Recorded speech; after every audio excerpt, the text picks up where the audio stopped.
What's up, guys? So Chapter 7, the finale of the Book of Boba Fett, ended in a crazy duel between Cad Bane and Boba Fett.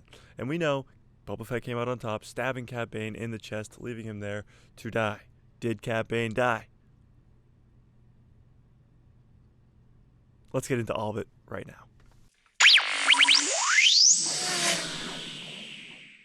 So is Cad Bane dead? I'm gonna say no. You can't really bring in arguably your best bounty hunter ever from animation into live action and the very next week kill him off.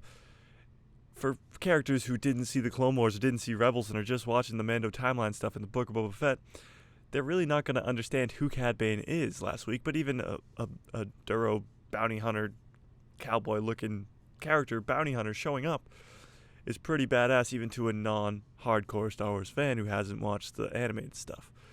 So to kill him off in the very next week wouldn't really be a big character arc for this character. Cad Bane is definitely not dead. And a lot of fans have noticed that there's a blinking red light and a beeping noise that is coming out of his chest when Boba Fett walks away from him. Now this can be one of two things. He's dying, and this is just his heart just stopping, and the beeping noise is probably some mechanism that he has that monitors his heart, and it's saying, look, you're dying.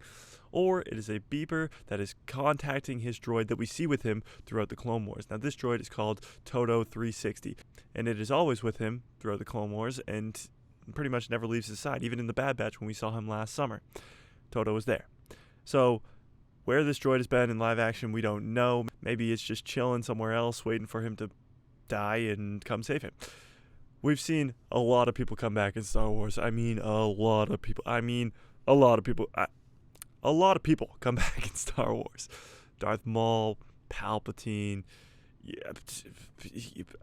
any character you can think has died and come back. Even your main character in Luke Skywalker, even your main character in Anakin Skywalker. He burned alive on Mustafar. Obi-Wan thought he was dead. Everybody thought he was dead. But he inevitably turns into Darth Vader. No one's ever really gone, as the great Luke Skywalker once said in the trailer for The Rise of Skywalker, and then you hear Palpatine laugh and fans go crazy. But Palpatine coming back, was it a good idea? Only time will tell. Only time will tell with those movies.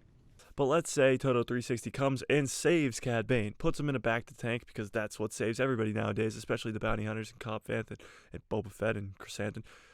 Back to time. So Cad Bane gets his nice back to, and he wants his revenge. This could lead to a season 2 of the Book of Boba Fett, and it could be Cad Bane being the big bad through the whole show, and he could get some reinforcements with the Crimson Dawn or maybe another syndicate, because the Pikes kind of got screwed by Boba, so they won't want any part of Tatooine. But Cad Bane's definitely going to want his revenge if he did survive this. Now, this isn't the first time that we've seen Cad Bane and Boba Fett stand off like this. In a deleted pre-viz shot for the Clone Wars, there was Cad Bane versus Boba, a lot like we saw in the Book of Boba Fett. It was probably scrapped because we see it in the Book of Boba Fett live action, but it is the reason that Cad Bane had that metal plate in his head when his hat pops off at the end, and it explains the dent in Boba Fett's helmet. That dent wasn't always there. Cad Bane actually caused it in the duel between him versus Cad Bane. It's pretty cool. So do you think that Cad Bane could have survived this, and do you think that he will come back in maybe a Boba Fett Season 2, or maybe even show up in Mando Season 3, or something along those lines? Tell me in the comments below. Smash like if you like this video, hit subscribe, and hit that bell so you don't miss out on any of my videos, and it pops up in your recommended feed. And may the Force be with you, always.